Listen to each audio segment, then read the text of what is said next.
Hello, beautiful souls, and welcome to the Real Sky. I'm Dr. Danny. I'm a physician. I'm an astrologer. I practice both. I have been doing both very much the last several days. I'm so excited to be here. We are going to talk about Venus through Pisces tonight. It is deeper than you think. Let me know if you guys can hear me okay. I'm going to check the chat, see who's here right now. What I thought I'd do tonight is go through just the mechanics of Venus moving a little bit as she goes through Pisces. Then we are going to talk about her astrology. And I also want to talk to you about the larger cycle, what's coming, what that means energetically. And I'd love to know where Venus is in everyone's chart, especially if you're Pisces, if you know the house it's in. I'm going to read to you my mini essay on Venus in Pisces that is part of the Venus frequency manuscript. I do have some updates around all of that in the world of Venus. Many of you have been reaching out to me and asking me, how can I get Venus certified? For those of you that do astrology and want to really understand and work with Venus, not only for yourself, but also for your clients. And for those of you interested in doing that, I'm asking everybody to kind of hold tight until we get to June timeframe. You'll know about it sooner, but once we get to the summertime and Stellar Foundations has gone through their, office hours series, I will have the time to open up a space for you guys to get a Venus-centered reading, to go through the material very deeply, and to also receive sort of a pre-published version of the Venus frequency. I feel like this book is a work in progress. When I quote unquote finished it last fall, so many new things have been integrated, and things that I didn't understand before I'm now understanding. And so it's becoming a lot more. I don't know if the thing will ever be perfect enough. So I hope you guys will keep your eyes peeled and your ears open for that, especially if you want to learn more about Venus. Tonight I am at the lake house and my mother's here. Do you want to wave, Mom? Say hi, Mom. There she is. She's making the curtains for us in this place, which, I'm a little leery about curtains because I don't like the outside view to be blocked. However, they are necessary. So she's making them, but we're doing them in such a way that we will be able to allow the maximum light in. Everybody is saying, hello, Mom. If you can chat, you're welcome to, but if you can't, that's okay too.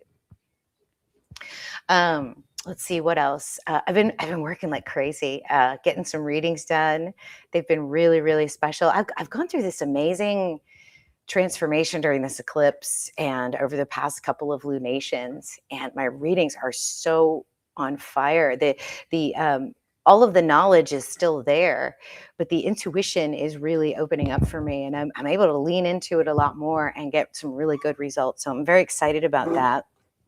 Stellar Foundations is going great. The group is, I'm doing a new format with that, where we are layering the astrology on top of what we've been doing.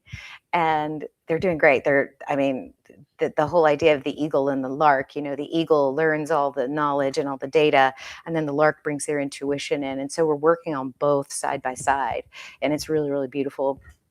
And then, of course, we are in eclipse season. Mercury's retrograde. Venus went into Pisces and Mars went into Aquarius. Did you guys feel the shift this last week? Pretty on fire. I hope you guys were also able to catch the full moon video by your rising sign. It's the eclipse that changes everything. And I've been saying this lunation is one of those things where when we look back on it, we're going to say that was where it all started. So it's this month right here. Sit in this space, marinate in this space. And this whole lunation from the solar eclipse is called the alchemist moon. So definitely check out that full moon video, because I go in more into what the alchemy is about. What are the steps of actual alchemy, and how can we correlate that to the psychological process of transmuting chaos and terrible things that happen to us and change and things like that. Because there's a lot of chaos out there. And if you know how to handle that emotionally, physically, it can be really quite a magical time for you as well. So I'm real excited to be here with you guys. This is fun. Let's see who's here. I want to read your comments. Lori is here. Thank you so much, Lori. We missed you on the last live stream, but good to have you back. And then, of course, we have Mary Mystic Lorna from sunny Oregon. Hello, friend. Alora is here. Hello, beautiful. She says, hello, my lovelies. Besitos. Good to see you guys. And we have Squirrel Sniper 138. You guys should check out the writings that he's doing on his channel. They're mind-blowing. You have to kind of read them and let them sink in, and then read them again, and then read the next one. And it's kind of a sequence, but it's pretty good. All right, we have Living a Journey here. Thank you so much. I also want to thank all of you guys that are leaving me such beautiful comments on my videos. I mean, you're fantastic. Even those of you that disagree with me are like, kind. You put your opinion there, and I love that. So y'all are great. Appreciate it. Let's see. Yep. Living a Journey. The African Wolf. Hello, friend. Lori says, yeah, holy shift. I mean, we're going to look at it and we're going to feel into it. One of the coolest things was last Monday when we had our Stellar Foundation, or actually, God, it was only 3 days ago. We had our office hours number 2, and we were able to dive into some astrology, and we also integrated a little bit what had happened since the solar eclipse, because it was, basically from Tuesday to Monday, and it felt like a year or a month or just a very long time. And even since then, it feels like so much has happened. So it's as if time is speeding up, or I don't know, slowing down, whatever is going on. Time just feels different right now. I'm hearing myself just a little bit in your ears, but that's okay. I'll try to focus. Okay, so anyway, one of the things we integrated was, some stuff's been happening, but the way that we dealt with it was different. And we were actually surprised at how we were able to handle things that maybe like 4, 5, 6 months ago, it would have been totally different. So let me know if you guys are feeling that. Like, so for example, I'll use one example of myself. Something happened at work and I was very upset. And instead of kind of taking it personally and like beating myself up about it, I just did the most compassionate thing I could, and I just let that shit go. And it was awesome. It was awesome, because 5 months ago I would have, thought about it and ruminated about it for an hour or 2 or 3, maybe even all night. And I didn't this time. So maybe you guys are going through that too. Let me know how it's been manifesting for you. Heather's here. Hello, friend. Trish Farrell's here. Hello, friend. Vivian. Yeah, you can listen to me at 1.5 or 2 times. All right, good. Well, it's so good to see you all. I'm so glad you guys are here and hanging out with me on this beautiful day. I am headed to West Virginia to meet the grandbaby finally. He's 3 weeks old. So I think, 3 weeks old. So perfect time. It'll be a quick turnaround. I'm actually not going to have my computer, y'all. I'm putting it down. I'm not really even going to do social media. So I hope you guys don't miss me too much, but I will be back on Tuesday, back into the sphere of the social media. All right, let's see. Let's do this. Let me take this chat down. I want to first take you to the sky, and let's watch Venus as she moves through Pisces. This transit, she actually entered yesterday. So from the 25th of February to the 1st of April, we will have Venus, the luminary, moving through the stars of Pisces. I don't know what it is in tropical. I don't even use that calendar for Venus. So we will look at that. And then after that, I'm going to take you to a chart, and I'm going to show you her movements through the chart. And then once we're done with that, I have a short presentation for you with the long-term energetics and also the time map for Venus, because as she moves, she's going to make aspects with certain planets. She will be conjunct Saturn and Neptune for a good portion of her time in Pisces. And then she's going to switch directions with Mercury. Most people don't notice this, but you will. You will actually notice this, because I'm going to show it to you. And the day it happens, you're going to feel a little bit of a shift. It's not bad. It's actually nice when Venus and Mercury are together. But every so often they'll switch directions. They switch directions with the sun. And so we have certain energies leading how we move through certain spaces of the sky. Right now, Mercury is leading that charge. So for the past several months, we've been or weeks, I should say, we have been leading with our minds. And what will happen when they switch is it will be more of an intuition-led energy. Okay, so and that will continue as Venus extends higher and higher in the sky in the Western Hemisphere. I've been trying to sight Venus at sunset, but I'm either not outside or it's cloudy like it is right now. And then when I get out there, I see Saturn, which I think it's Venus for a minute, but it's too high up. So if you guys have seen Venus in the Western sky, let me know. Give me a thumbs up. She's days away. I can feel it. I'm very excited about that. So let's take a look. I have Stellarium open. And this is a great program if you want to look at the sky and study it. And there's really nothing complicated about what we're doing. It's taking the modern cosmology, the modern energies, and just applying those principles to the stars as they are. I'm not putting a calendar up here. I'm not putting a different map. I'm not saying that Aries is right here when it's actually over here. We're just doing the sky. It's that simple. So stellarium-web.org is a great program you can go into. And I put it for yesterday because that's when Venus entered Pisces. So we'll watch this transit. And you can see here that Mercury has been leading.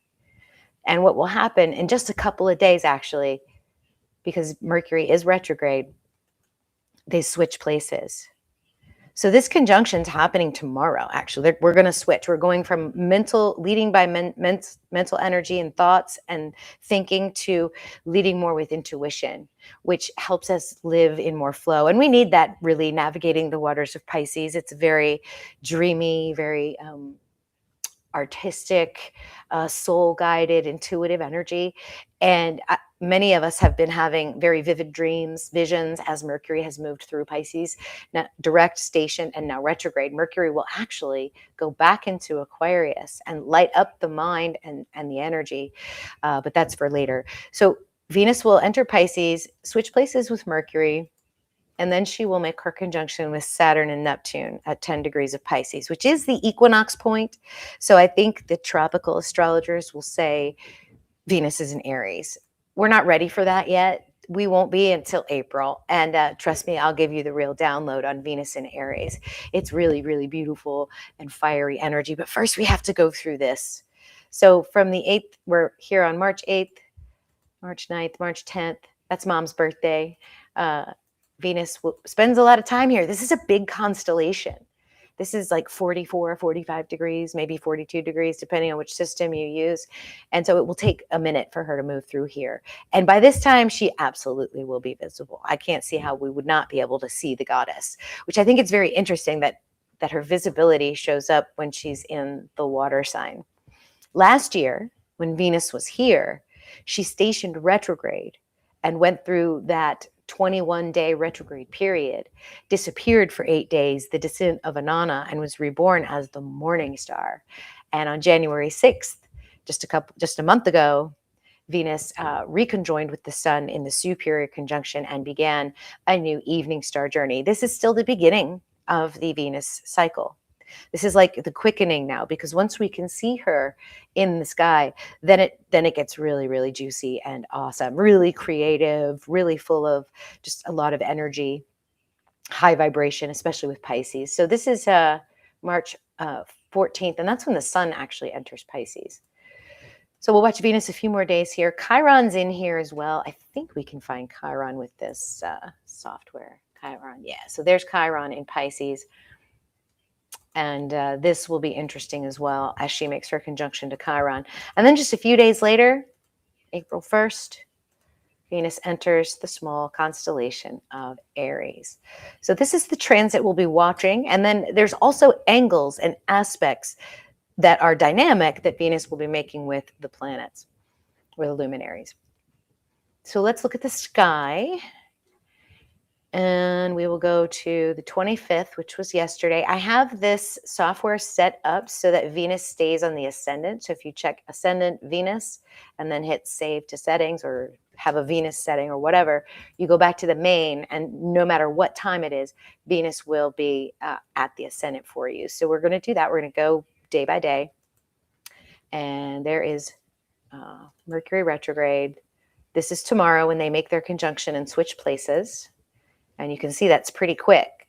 So at some point between now and tomorrow, we will switch from leading with our minds to leading with our intuition. And there's Venus moving through. And you can see she's making some aspects right now. The sextile to Uranus, we'll talk about that. The sextile back to Pluto. The conjunction to Neptune and Saturn. And there it is. So no major dramatic retrograde energy with Venus in Pisces this year. Last year, it was a big deal.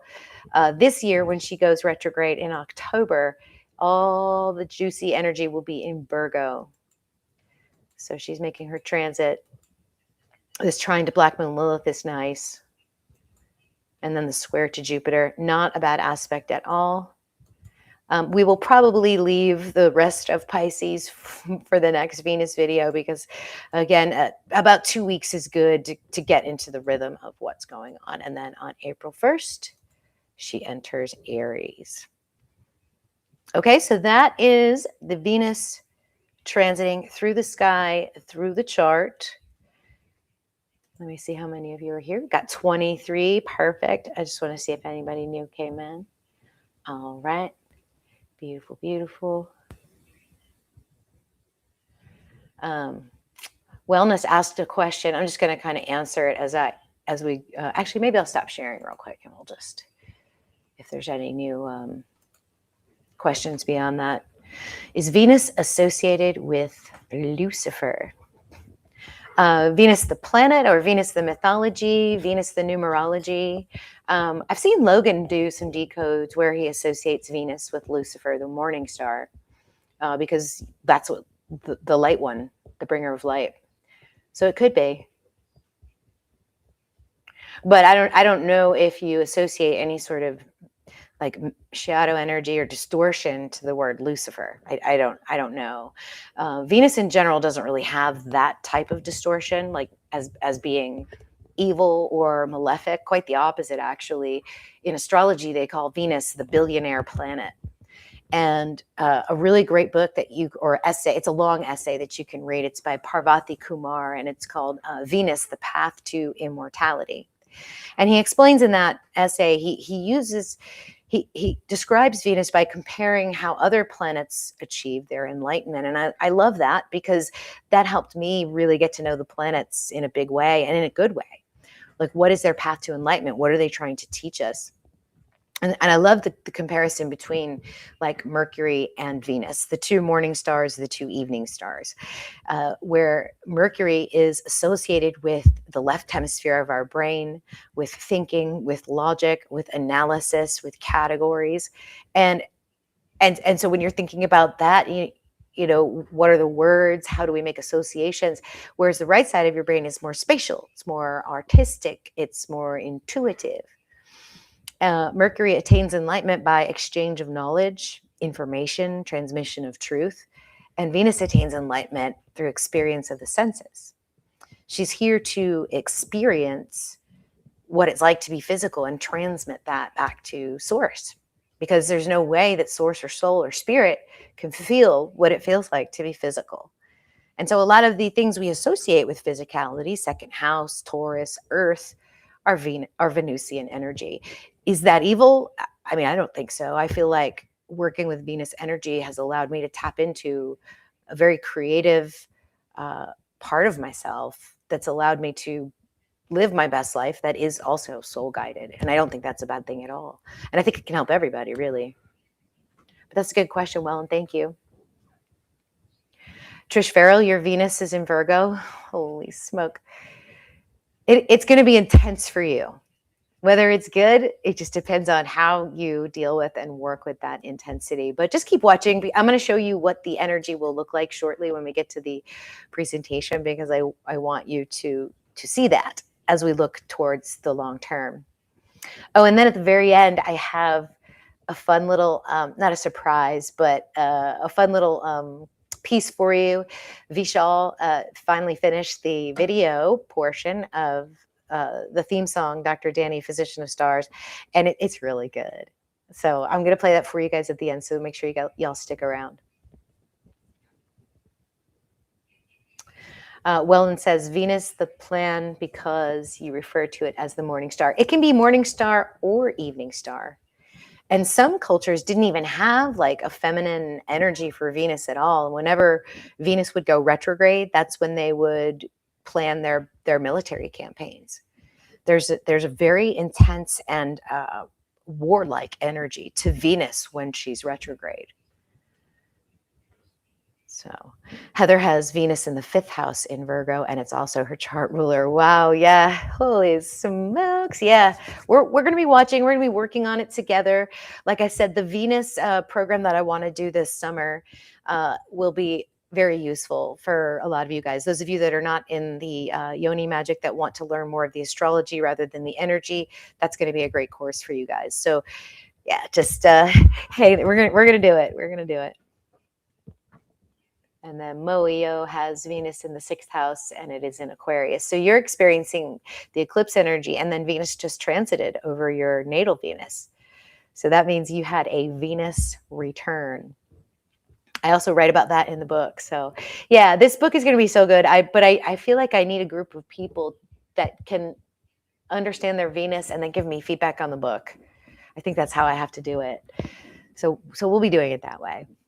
All right, let me pull up the presentation and we will get into, I might need to change the order on these slides really quickly though. Nope, I did it right. Okay, good. I went over some of this last time about the long-term energy wave of Venus. So I'm going to go over it again so that this is something that we reinforce every time we talk about Venus. This wave is no joke. I mean, it really is huge. So, all right, I just want to thank the channel members. This all the content is brought to you by their generous support and continued support, and we continue to grow. And those that come, they stay. And I just want to, from the bottom of my heart, thank you guys so much for just being a part of all of this. Let me make sure you guys can see my slides. Let me just make sure. Yeah. Okay, good. All right, yeah, I don't have the two monitors today. So thank you, Stargazers. Appreciate you so much. And let's get into this. The first thing I want to do is read to you the essay about Venus and Pisces while you gaze into the eyes of this beautiful and amazing creature. And for those of you that are of the male persuasion, you can have this energy inside of you too. You don't have to be a girl to feel this powerful energy. This is how we describe Venus in Pisces. She is the dreamer of the zodiac. She is the muse who sings the cosmos into being, the siren who stirs longing with a single glance, and the ocean of love without edge or anchor. In this sign, Venus becomes the sacred current moving through all things. She dissolves boundaries. She creates beauty through surrender, and she falls in love with the world, not as it is, but as it could be. This Venus is aroused by the infinite. She longs to merge with creation and lose herself in the pulse of the universe. She does not divide the body from the soul, the dream from reality, or the art from the essence. To her, all of it is love. All of it is divine. She is the fantasy, the prayer, and the hidden pearl of ecstatic longing. She is the light glowing at the bottom of the deep ocean of consciousness. Venus in Pisces loves the illusion, not because she is naive, but because she knows illusion is part of the dance. She does not need certainty to create. She just needs mystery. Her pleasure is in the drift, in the shimmer, and in the veil that never fully lifts. She creates fantasies that subsume the mind. Her love is poetic, devotional, and beyond the grasp of linear thought. This is the placement of the cosmic muse. She is spiritual, sensual, and saturated with the sacred. She is drawn to art, to music, and to the language of the divine. She finds God in touch, in silence, and in the ache of beauty. She reminds us that the world is not only what we see, but also what we feel moving beneath it.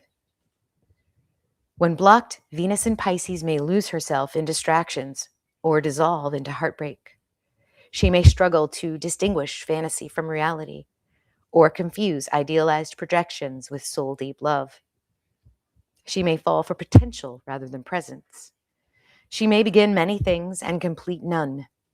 Her heart open, when wounded, can collapse into disillusionment. When Venus is direct in Pisces, her love is flowing, mystical, and boundless. She seeks beauty in everything and dissolves barriers between the self and other. Direct Venus in Pisces creates through dream and through devotion, offering her heart like an ocean without a shore. She is moved by music, poetry, and mystery. Her love is tender, unconditional, and luminous. She reminds us that intimacy is not only physical, but also spiritual, a merging of soul with soul. If you have Venus retrograde in Pisces, the tide turns inward. The fantasies that once enchanted her are tested for the truth. Retrograde Venus reveals where compassion has become self-sacrifice, where longing has turned into illusion, or where devotion has blurred into avoidance. Old loves may return as echoes, old wounds may resurface for healing, and the dream of perfection may dissolve into clarity. This cycle teaches that true love is not about escape, but embodiment, not about losing oneself, but about finding the divine within. So as direct Venus in Pisces dissolves the boundaries, retrograde Venus in Pisces clears illusions. And together they remind us that love is not only a dream, but also a practice of awakening to the sacred of all things. Venus can also be morning star or evening star in your chart. When Venus rises after the sun, she is the evening star, as she is now. And in Pisces, this Venus is the ocean floor. She's the dream awakener. She initiates new creative visions, spiritual longings, and devotional love.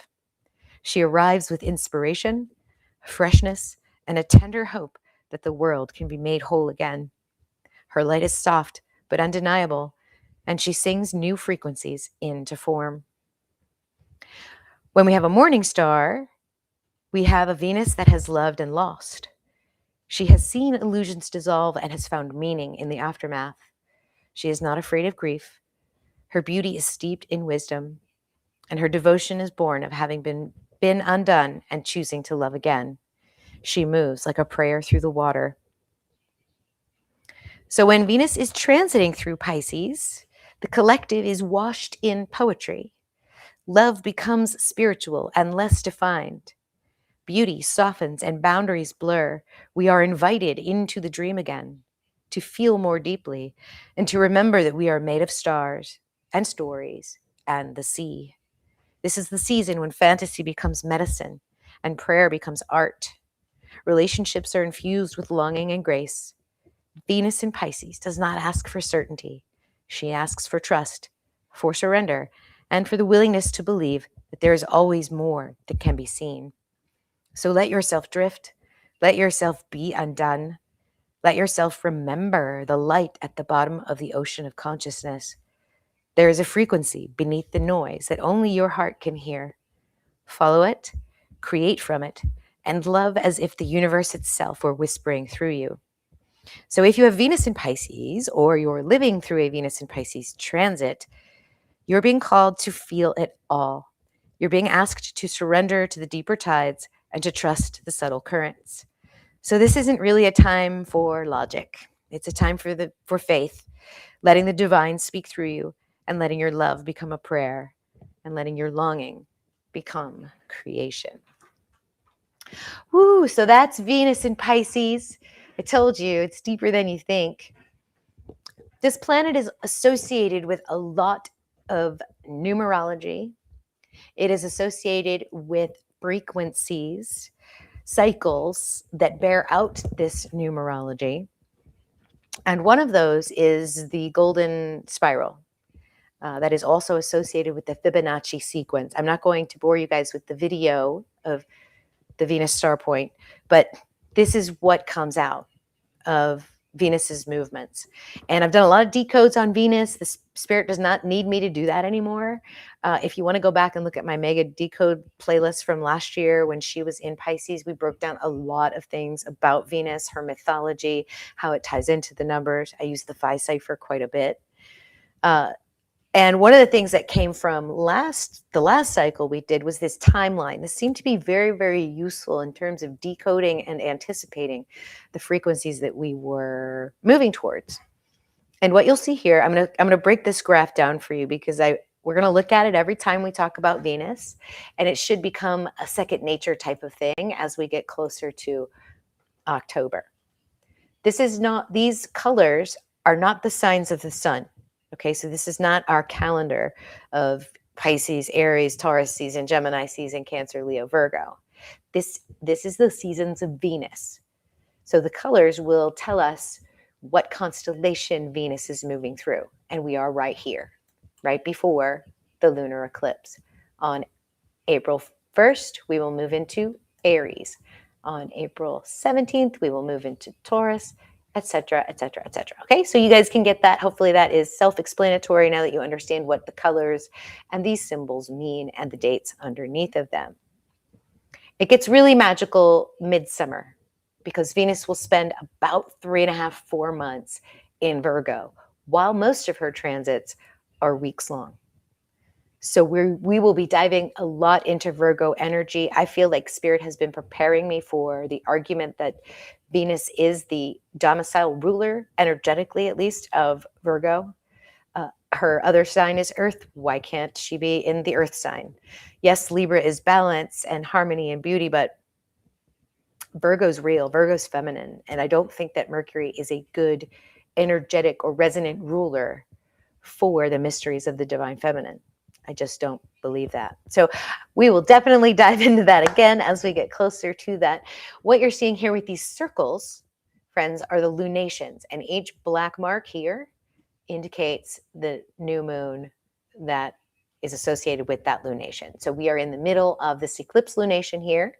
We just had a new moon on the 17th, and we will have our full moon on the 3rd. You will also notice that there are these little blue lines here that I've labeled. Down here at the bottom, these numbers give us the clue of what this is. And hopefully you can see that there is a very resonant countdown associated with the Fibonacci numbers. That's what we're doing here. This is what we're monitoring is the intensity and the pulses, the wave pulses of energy as they move. And I think they move in a phi spiral. And we can see that in the two-dimensional or one-dimensional frame of reference of the timeline in this way. And I will definitely explain this more as we get closer, but I want you to see how they get closer and closer and closer together. This is a frequency that increases its timing. So it comes closer, closer, faster, faster, faster, faster, faster. And that pileup of incidences creates a intensity of that energy. So I hope that makes sense. So as we get closer, the wave between gets shorter and shorter, but the frequency increases, which creates a more magnified wave. And it's not just in one dimension, 2 dimensions, or 3 dimensions.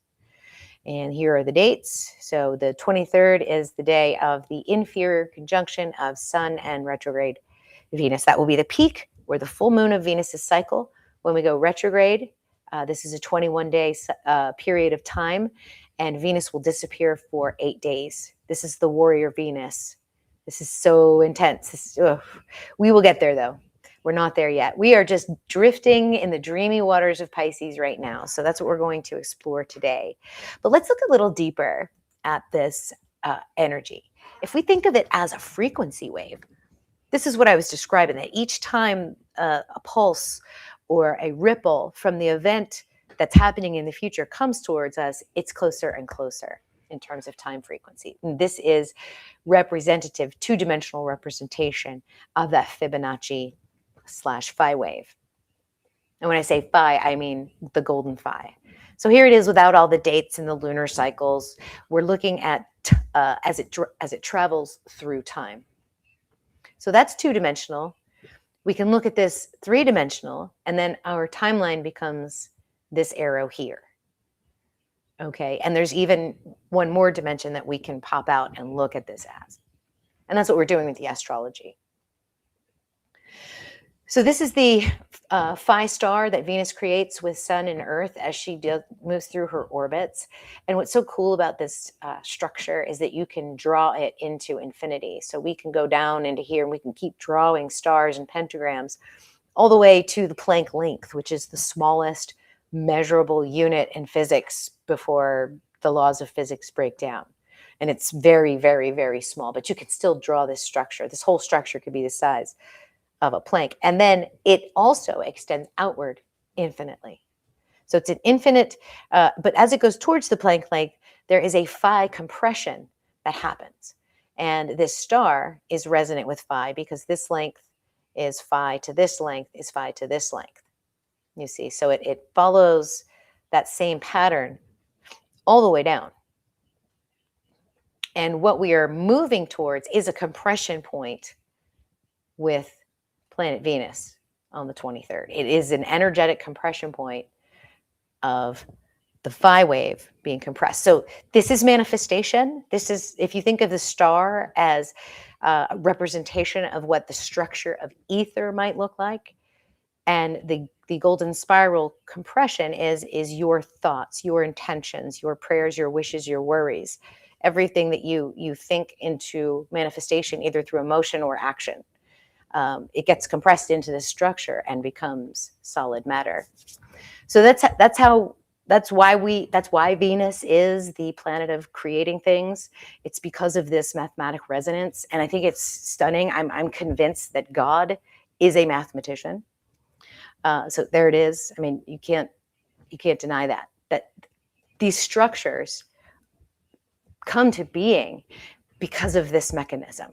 It maybe doesn't work this simply. This might be a kindergarten way to express it or explain it to you, but this is why it works. And we see it here at the ether Planck length level, and then we can see it here at the planetary resonance. So we can break it down, we can study it, we can stretch it out over time and really figure out what is that moment where we create something. What is that energy? Where is that magic exactly? And so that's what we're doing with Venus. All right, guys. So this is, let me just check in with y'all. I'm gonna just take a sip of water here and see what you guys are doing. See if y'all are still with me. All right. Good, good. All right, you guys are here. Good. There's 35 of you. Taurus says it's beautiful. Thank you so much. Lori says, bam. Yeah, Venus is pretty incredible. Well, I'm glad you guys are just as blown away as I am. I mean, I'm just the messenger. I've been looking for this. Yes, October is going to be incredibly intense, but we're going to be fine because we're analyzing it right now. And we're going to make sure that we are in a space of attunement and mindfulness, and we will welcome it and we will create something. The last one was pretty rough for me. I wasn't expecting the amount of energy that I felt. Yes, thank you, Heather. We will definitely get into that as Venus gets closer to Virgo. Yeah. Well, it makes sense to me because if you think about Libra, okay, it's the scales, it's balance, it's justice. That's precisely what Mercury does. It creates a balance. It creates, it says, all right, I will give you this much money for the value of that piece that I'm going to take from you. So that's what Mercury does. Mercury is also the psychopomp, which moves from the world of the living to the world of the dead. I mean, that's what Mercury would do, go back and forth to see Hades in the underworld and then back up to the world of the living. And Libra is exactly that space in our current cosmology. In fact, before we get it back into the Venus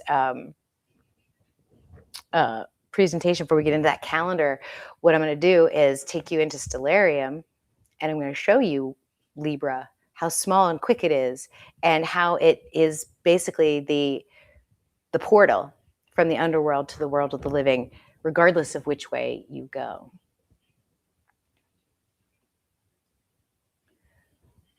Awesome. This is calendar for purchase.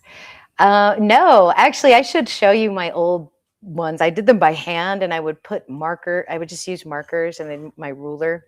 And then I figured out how to do it in the GIMP image creator. I guess, I mean, I don't really have them ahead of time. I'll do them as I do Venus readings. And I guess I could give you my retrospect ones. I don't know. Those are available. I just have to put them all together. So awesome. So good to see you guys. Great, great, great. Let me go into Stellarium. Let me show you why Mercury will be better as a psychopomp for Libra. And how his energy just is so much more, like they say that he's, Virgo has this higher octave or whatever of knowledge and information. That's fine. But Venus can also be smart. I mean, it doesn't have to be just Mercury. There can be an intelligence in the feminine. At least that's my opinion. All right. So we'll go back one more hour. So here is the galactic rift right here. This is where we have Ophiuchus and Scorpio and Sagittarius and Libra. When the sun's right here, this is winter solstice. So Christmas happens somewhere in Sagittarius. But look at this. This is the birthing mother sky goddess. Okay, so she brings life into the world. And then right after her is Leo. So it's like the soul comes in through here, gestates in the mother, and then becomes the child. And if we go backwards and we follow like the course of the moon, for example, let's watch the moon. The moon is coming back to the mother, and then it's being processed and digested, and then eliminated, and then balanced out and weighed. And then this is senescence. This is putting materials back into energy. So it's the death process going this way. And Libra is the place between. That's what Mercury did. So Mercury can be a guide. Mercury can be a concierge. Mercury can be a diplomat for the underworld energy. It's really interesting. So that's why I like Venus here, because Venus, you go through the ecstatic bliss. Like it's either birth going this way or it's death. Like you should die in a blissful state. When you die, your last breath should literally be orgasmic because you're dying, right? And that's more Venusian than Mercury. Mercury doesn't really do that. Mercury just sort of weighs and calculates and checks to make sure if your heart is heavier than the feather, and then lets you through the gate to the ascension, which is, Ophiuchus and Scorpio. So at any rate, that's why I like Venus there. So this is where we've been, this time map right here. And we are right here right now. So yesterday, Mercury went retrograde, and today, and Venus entered into Pisces, and Mars entered into Aquarius, and all of this. So a lot of shifts the last couple of days. I know you guys are feeling it for sure. So we get the idea of what Venus is moving into. She's been in Aquarius this whole time. She's had her encounter square with Black Moon Lilith, conjunct the North Node, especially during the eclipse. That was pretty intense. And then she made her trine to Jupiter, and that's waning off this week. So we have a couple of clear days here. And the very first energy that pops up for us for Venus is the sextile to Uranus. So let's move into next month. Here is Venus through Pisces.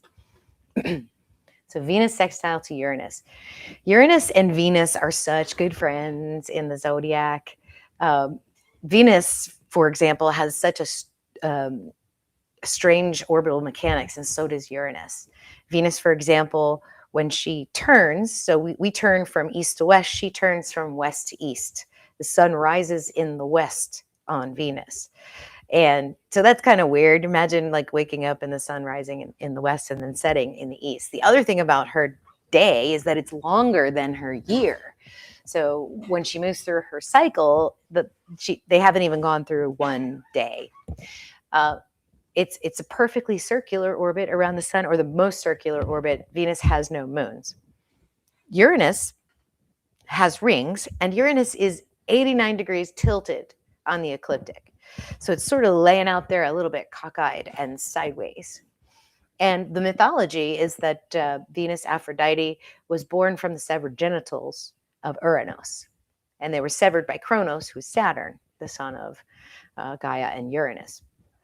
So they have a lot of relational energy, similar quirky astromechanics. We know a lot about Venus, but Uranus, what does he do? Well, he is the rebel. He's the revolutionary. He's kind of crazy Uncle Dave, as my friend Maria calls him. So he's liable to bring in the unexpected. And a sextile is an opportunity.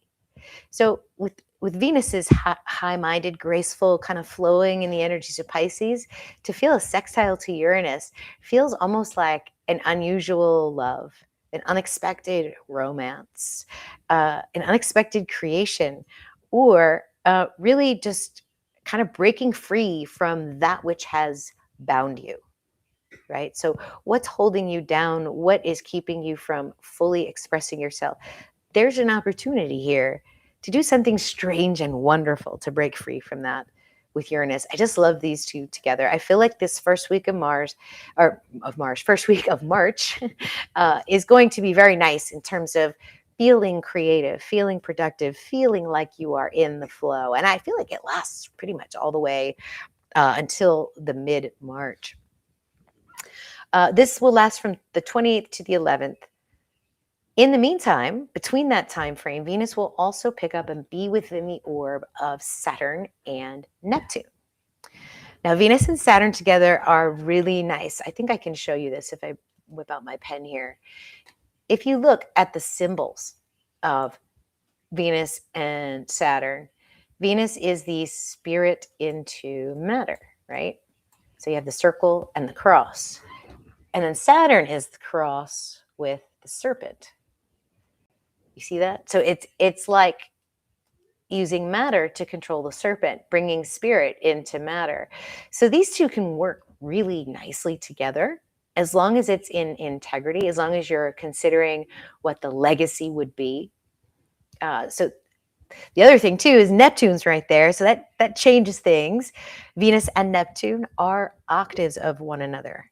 That means that Neptune is also responsible for bringing soul and spirit and everything divine into matter. It also has the cross, but it has the direct access to the divine. So it attains enlightenment through everything and anything that is possible, while Saturn attains enlightenment by realizing he builds his own prisons, that he's a creator and he has to take responsibility for it. So I see this as almost like having something to hang on to in the midst of the dream, in the midst of the illusion.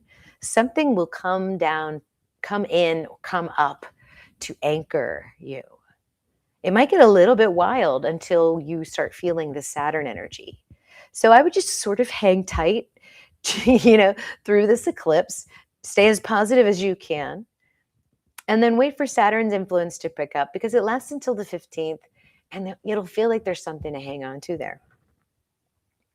Also, during this time frame, while Venus is sextile to Uranus and in a conjunction to Saturn and Neptune, she will pick up a trine to Pluto in Capricorn. So Pluto in Capricorn. This is the slow and inevitable destruction of the big structured thing. Pluto's there to destroy the ego of Capricorn. And every time Pluto destroys, there is chaos. There is dust in the air. There is rubble. And that is where the alchemy occurs. So Pluto's path to enlightenment is through destruction, through purification and alchemy. Master alchemist of the zodiac, the Lord of wealth. So this is an energy where you have the opportunity to sort of peruse the rubble and see if there's any diamonds in there. Do some shadow work. Go deep. Have those deep, painful conversations, because there's gold in there. There's pure wealth in there for your creative mastery. The 7th, which is pretty much the same day Venus hooks up with Pluto, still under the influence of Uranus, still under the influence of Saturn and Neptune. Mercury and Sun have their full moon moment. This conjunction, the inferior conjunction, is what we're looking for Venus in October, but Mercury does it every 116 days. So this is a nice day. This is when kind of dreams come true, thoughts become things. This is the peak of the retrograde. Usually things start to come a little unwound after this cazimi. So as Mercury begins to move out of retrograde, will become direct on the 20th and moves away from us, the signal becomes more static. In fact, it's harder for it. I have to do a little bit more work to connect to my readings. But as Mercury's coming forward and towards us till the peak of retrograde, it's on fire. It's great. The intuition is just so high. So it's very interesting. If you can work with Mercury too, you just have to kind of know like where it is in the cycle and how you're interacting with your own channel. Then some more beautiful energy comes away for Venus. She gets to make a trine to Black Moon Lilith in Scorpio. Wow. So look, the rubble that you collect between the 6th and the 10th, with Pluto sextile to Venus, also connected to Saturn and Neptune, also connected to Uranus, whatever it is that you pull up and out of there, Black Moon Lilith is here to show you that divine feminine sovereignty. For you guys, that's your divine creative sovereignty. Okay, I'm going to create. I'm going to do what is true, what is authentically me. And this energy is so ripe for that. Jupiter will also move direct the same week. This will be as Uranus and Pluto are wearing off, but we still have the Saturn-Neptune influence. And now Jupiter's direct. And then while Venus is with Black Moon Lilith from the 9th to the 18th, we square to Jupiter. This can be tough because Jupiter, his path to enlightenment is through expansion, through faith, through optimism and abundance. And so this can be too much energy for Venus. It can be overwhelmed. Like, whoa, I didn't expect that much gold, right? That's sometimes not a problem. Sometimes we like those problems, right? When we're moving through energy. But really, be careful what you wish for here, because literally once we get to mid-month, it's on. Jupiter's direct. Venus is square to Jupiter, this could be too much goodness, too much expansion, too much improvement, too much of a good thing, which I don't believe is a real thing, but that's one of the potentials here. Also, you could go overboard. You could spend too much, or you could spend on the wrong things.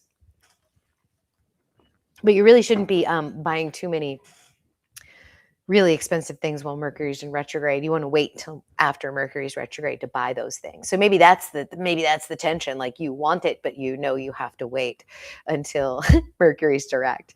So we'll see how that goes. But I think the coming week's going to be very, very nice. I think that first initial plunge into Pisces should feel incredible, you guys. I mean, if you're like having something creative you want to work on, you want to take time out from like the outside world and go inward, this is so good. You're bound to come out of here with some kind of inspiration. And also as you do it through the lunar eclipse, the direct movement, the Kazemi, a lot of magic in here. It's chaotic too. I think if you deprogram yourselves a little bit through this space, it'll feel a lot easier. Like if you have like 600 or 700 different errands that you have to do on Tuesday the 3rd, it might not be an easy day. You might feel very drained because you have a lot of astrology energy going on. We'll get into Mercury direct and Venus conjunct Chiron. I feel like that's a shift in what's coming for us in the next couple of weeks. And I like to do these every 2 or 3 weeks. So we'll advance the calendar the next time. So that's it. That's what I wanted to explain for the Venus energy. I want to see if you guys have any questions. This was from the last time we talked, but we don't need to go over that. All right. Stop sharing. All right. Let's see who's here. Claire Louise is hibernating. Yeah, there was a big storm this week on the East Coast of the United States. Oh, your birthday's on the 31st of March. Okay. Heather had to go. So sorry. Glad you were here. Prophet's here. Casey Kenny.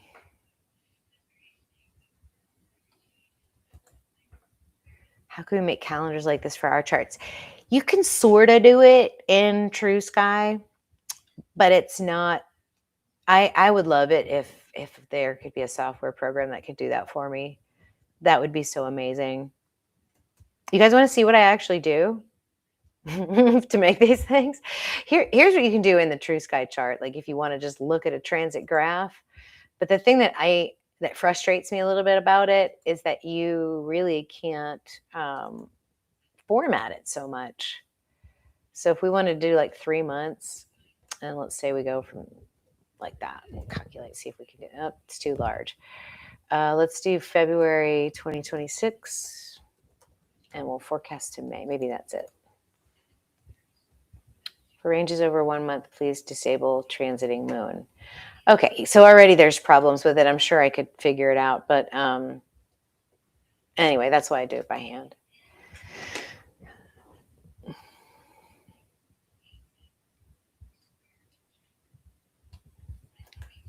Oh, Claire is recording an album. That's awesome. That's amazing. You'll have to let us know when that's out so we can listen to it.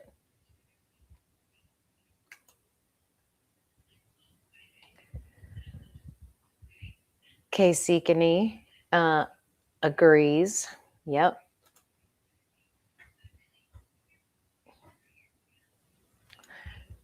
Oh, you have Uranus and Ophiuchus. Wow. Yeah, Uranus and Ophiuchus is actually really cool. We talked a lot about that on Monday. Yes, crazy Uncle Dave. Let's see what, I'm going to just go back a little bit and see what placements you guys were throwing in here. See if we can talk a little bit about Venus. See if I see any placements. Let's see. All right. Mary Mystic Lorna has first house Venus in Capricorn. with the moon and Mars. And so Pisces is going to be a sextile, and it'll be like a first house, third house energy for you this month. With Venus in Capricorn, check out the video we did 2 weeks ago or 3 weeks ago. It was titled You Can't Fuck with This Venus. That's Venus in Capricorn. It's a grittier energy.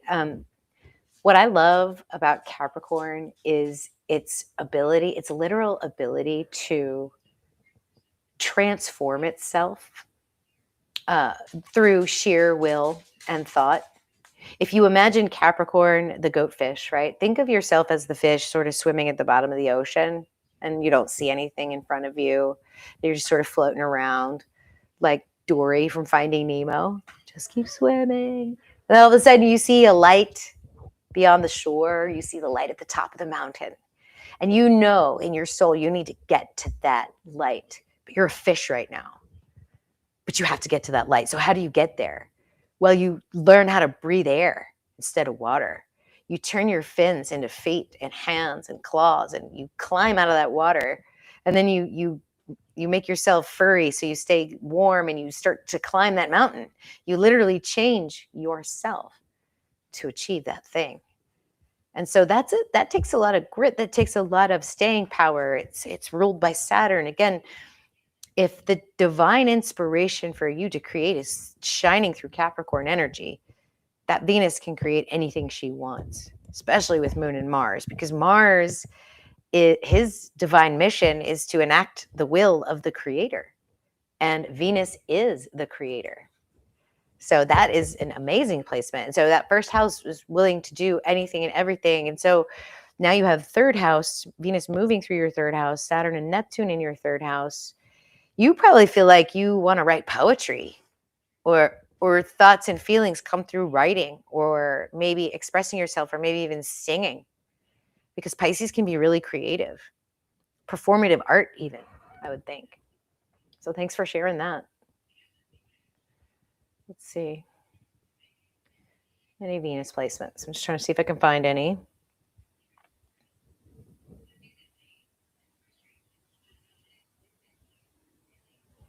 Oh, Wellen is just asking so many cool questions tonight. How would I describe the planets? Are they sentient energies?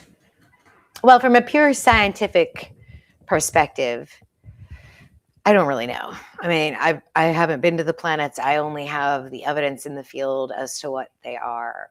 What do they represent for us? That's a much deeper question.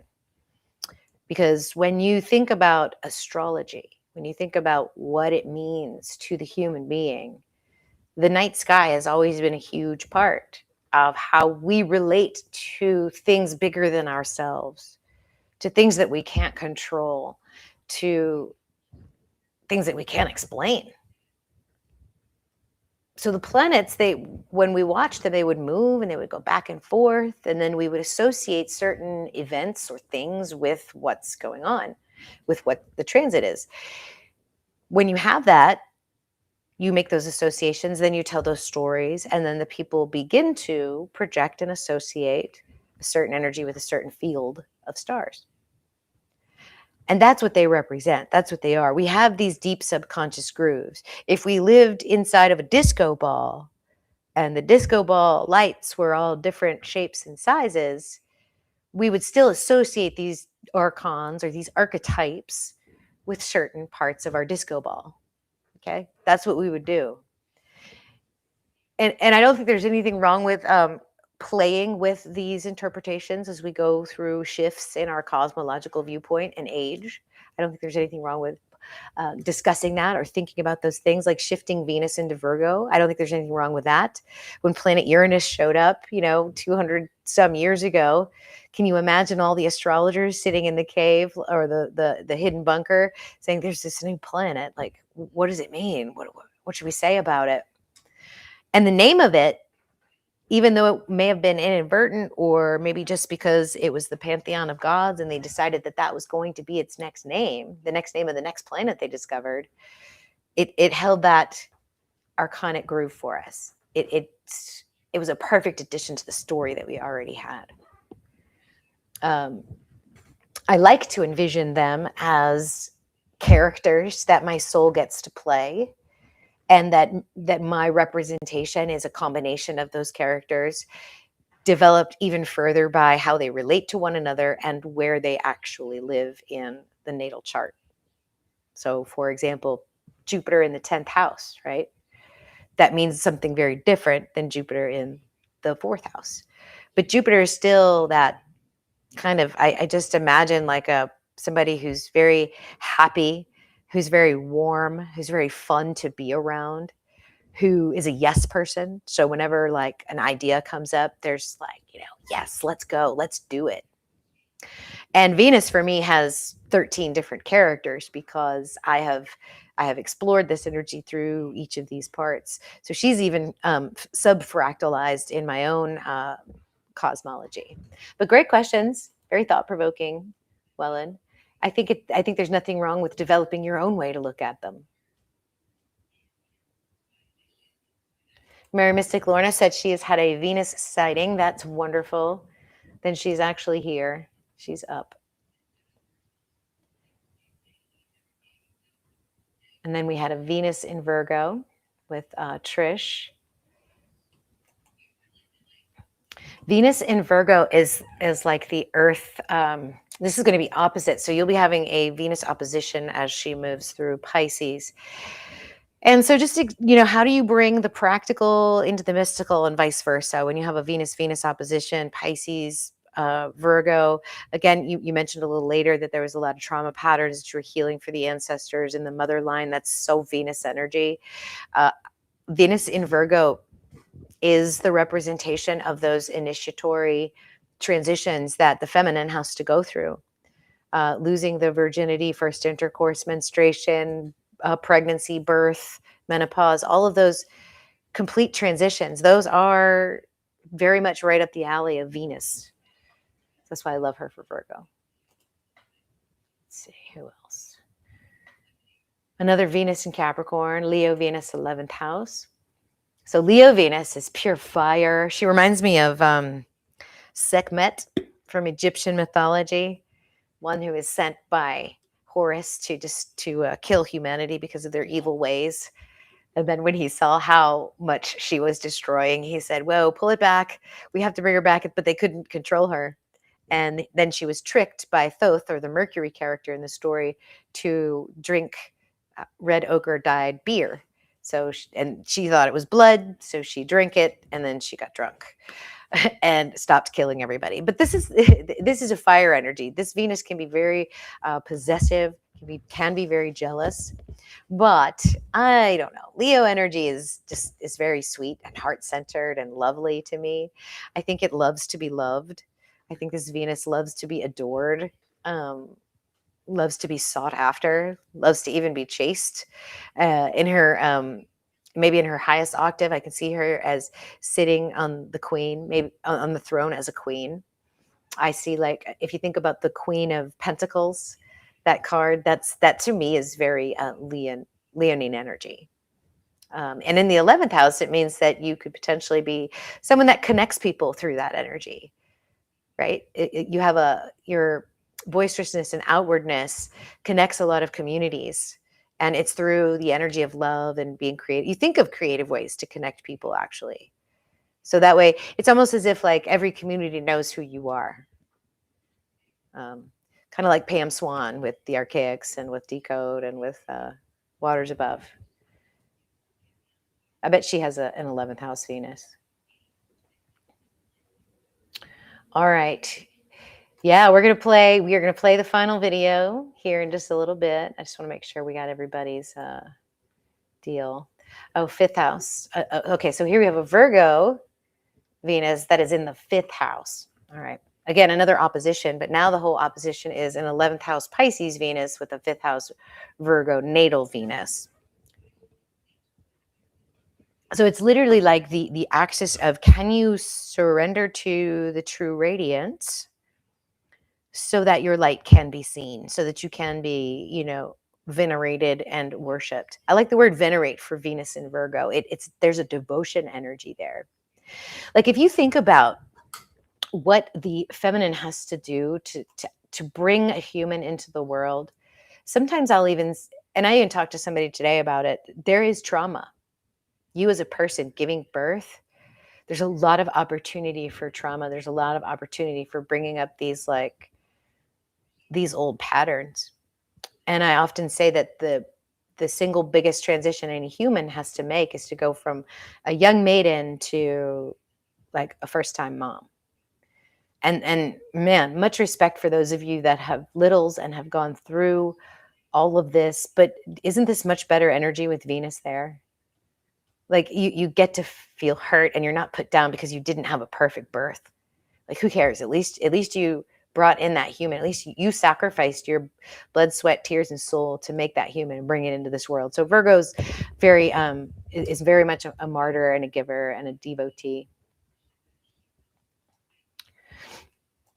Claire Louise says, I found you through Logan and I'm still re-educating myself, but I've never felt more like me in my life. That's what happens.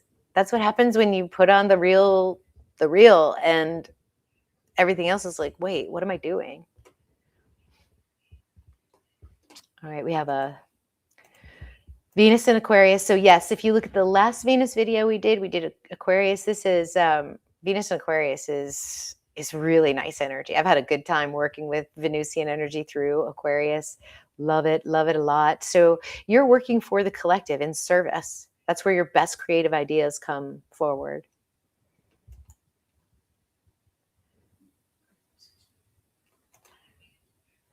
All right. Hey, Courtney, how's it going? Good to see you. Glad you're here. So she has a Capricorn Venus again, but this is this is a great Venus. Venus in Capricorn in your second house. Yeah, you're not gonna. This shouldn't be any trouble with being creative and earning money. When you are your most creative self, then you will probably do very well financially. So yeah, because you'll have the grit and determination to do it. But we'll get into your chart for sure. All right.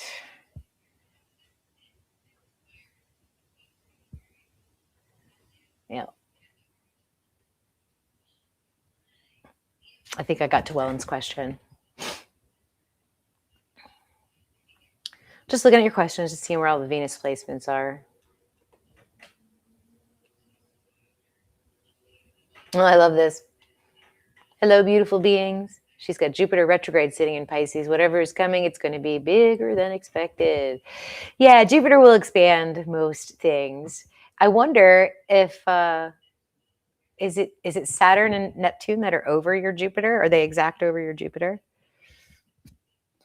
Because that can be pretty good, pretty karmic.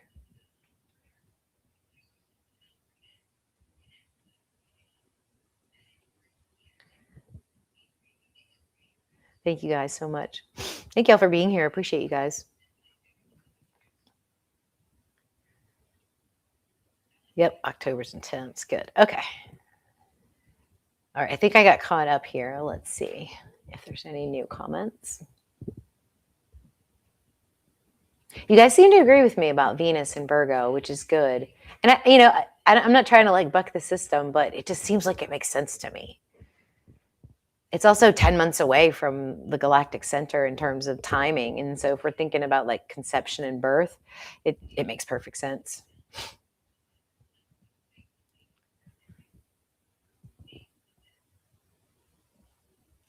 Trish is going in hermit mode. Yeah, I'm not going to have any, I'm not going to be doing social media. I'm not even bringing my computer, which will be weird for me. I need to put it down for a little bit though. I've been working quite a bit lately. But there's been so much fun and requests for astrology, and I've been just loving it. It's been really good. Well, here we go. So Laura has natal Venus on the 4th house, cusp of Libra and Scorpio. Yeah, right there at the gateway of the underworld, friend. That's a very spiritual, mystical Venus. Think of Inanna right as the last gate. So if you look up the descent of Inanna, she has to go through these gates, and she's constantly like getting rid of this, burning that, letting go of that, and you're at the last gate. That's where your Venus sits. And the fourth house is associated with your inner sanctuary, right? Your home, your property, your house, your close inner circle. I always think of the fourth house like you naked in your bathroom where no one can see what you're doing in there. It's like the safe space. So maybe these liminal spaces, these edge energies are where you're really comfortable. Maybe it's where you maybe have experienced that sort of death and rebirth. Maybe you've been on the cusp of death before. Venus and Mars and Ophiuchus in the second house, and then Jupiter and Pisces. Woo-wee. And a Libra Neptune rising. Wow. So yeah, so Venus and Ophiuchus, that is a very intense energy. I did Venus and Ophiuchus a few months ago. I think I read that. If y'all want to read that or listen to that piece. Venus and Mars together. Remember, this is the creator and the one who takes action for the creator. These two together, when they work together, is feminine and masculine unified, which is what the gold and the alchemy is for all of us as souls and spirits, to reunite that divine alchemy. And then Libra and Neptune rising, that's fantastic. So you Libra Neptunes literally don't even understand why people fight. You don't even get it. Like, okay, so what? You believe that? Well, it doesn't matter. Where Neptune lives, there is no polarity. So like Libras are very balanced, very chill. It's a very high perspective.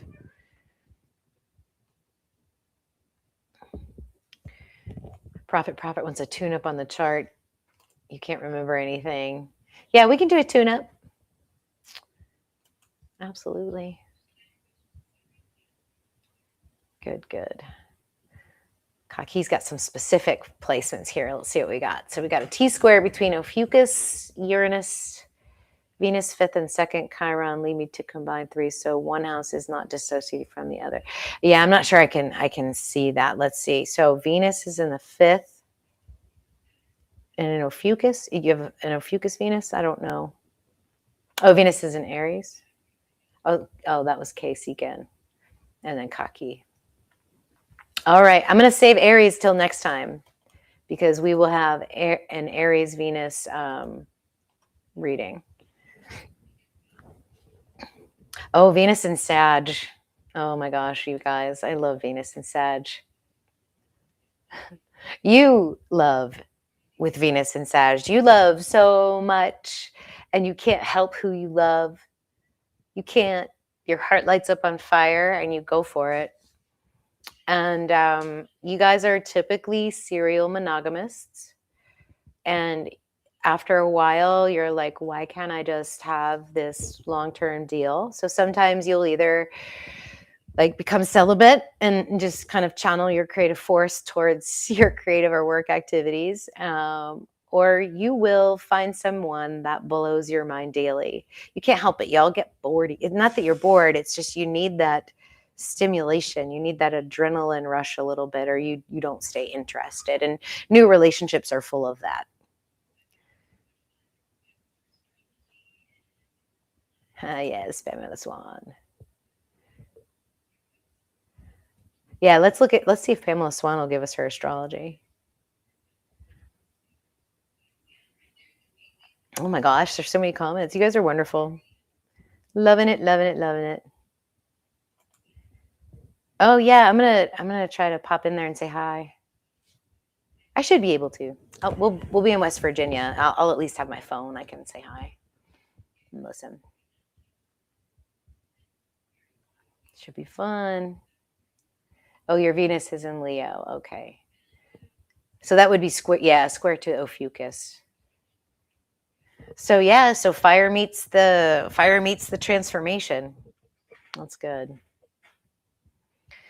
All right. Well, it's been so awesome chatting with you guys and going through this Venus energy. Like I said, I think this week's going to be pretty incredible. Coming up, just be cool with Mercury retrograde. Give yourself a break. Don't have too many expectations. Be nimble. Be okay with like going with the flow and not worrying about the outcome. If you stay positive, positive things will tend to attract you in this energy. I promise you guys. So just try to do that. I think it'll be easy to do that. Wish me luck. I'm traveling this week, so that can sometimes be funny with Mercury, but we'll see what happens.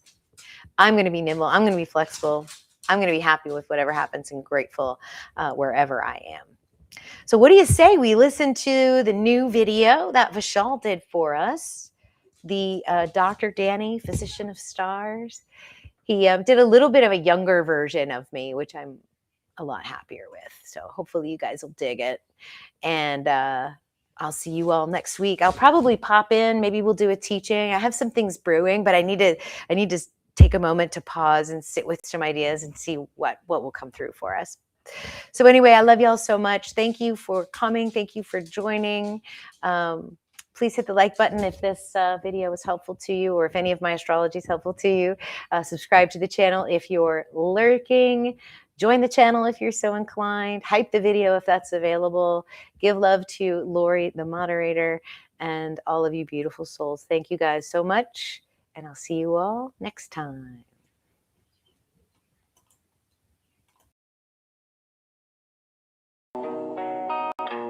She reads the body like a weathered map, knows where the fault lines they can crack. Hands steady, eyes on fire, delivers life, then climbs still higher. By daylight she is science and bone, by night she listens to the unknown. She doesn't borrow truth from borrowed name. She watches planets burn their own arcane flame.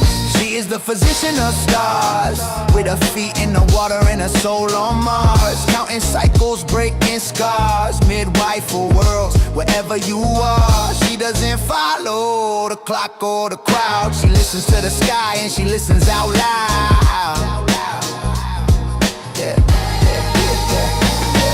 Braided hair catching solar wind, ice blue eyes that see through skin. She doesn't ask permission to know, she lets the real constellation show. 13 pathways, one long arc. She walks the edge between dark and spark. She's not afraid of the void or flame. She knows rebirth never comes the same. She is the physician of stars. She knows rebirth never comes the same. She is the physician of stars, with blood and myth in perfect accord, holding heaven inside her scars, writing medicine straight into the cord. She doesn't pray to the older skies, she reads the truth written in the sky. She loves the ocean and the thrill of speed, wind in her hair, no need to plead. Fire in the lungs, lightning in the hips, truth on her tongue, no practice slips. She cannot lie, she cannot fold. She was born remembering what others forgot to be told. She is the physician of stars, delivering futures with steady hands, breaking cages, bending bars, teaching time how to understand. She doesn't dim, she doesn't wait, she opens gates that others call fate. And when the sky forgets its name, she'll still be here doing the same, watching cycles rise and fall.